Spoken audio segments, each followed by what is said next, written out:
Amy here on Midday Motivations. So today I'm going to share a story with you. I really like this story. It's called the burnt toast story.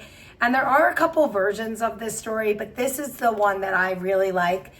And so I wrote down some of my, I wrote down the story. And I think I'm just going to read from my notes today. I'm going to do my best to kind of paraphrase a little bit of it and, try not to lose you. But I think it's a really powerful story. So a young man came to stay at the monastery.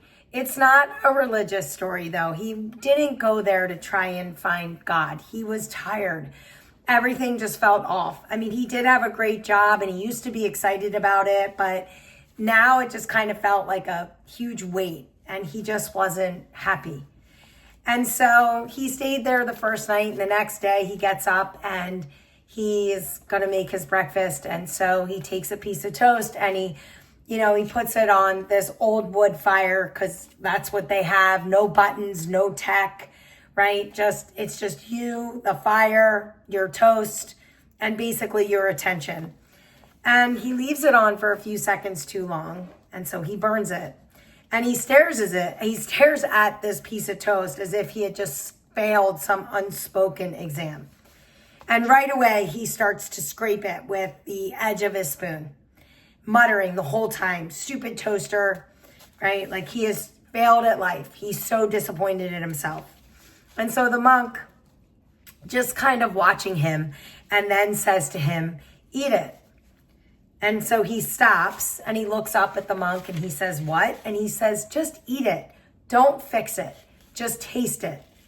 And he looked at the monk, right? This guy looks at this monk like, is he joking? And the monk wasn't. And so he takes a bite reluctantly and then another. And his face kind of twists, right? Like, oh. And he says, "This is awful." And the monk says, "Yes, but it's yours." And so the young man looked at him unsure. And the monk asked him, "Why are you really here?" And the young man said, "Because I think I messed up my life. My job, my relationships, my 20s. I look around and everyone knows where they're going. And I am just burnt out. I feel like I missed the window." And so the monk said, "You are trying to scrape your life back to something that doesn't exist. You think if you fix it enough, edit your past, clean up your regrets, it will taste the way you want it. But life doesn't work that way." The young man was quiet. The monk continued, "What if the goal isn't to make it perfect?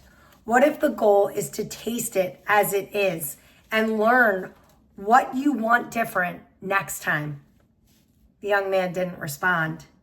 The next morning, he burnt his toast again, but on purpose this time. He ate it slowly, no spoon, no scraping. Then he smiled just a little.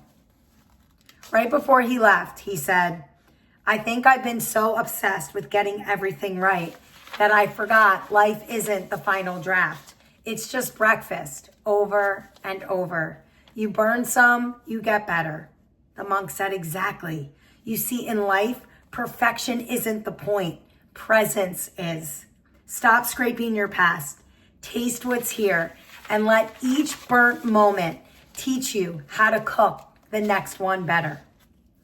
And so I just love that story so much, right? Because the lesson is you don't have to get it perfect.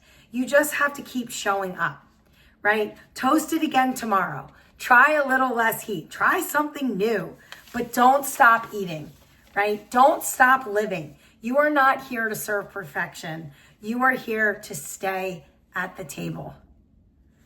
So think a little bit about that, and I'll see you tomorrow for a little bit more Midday.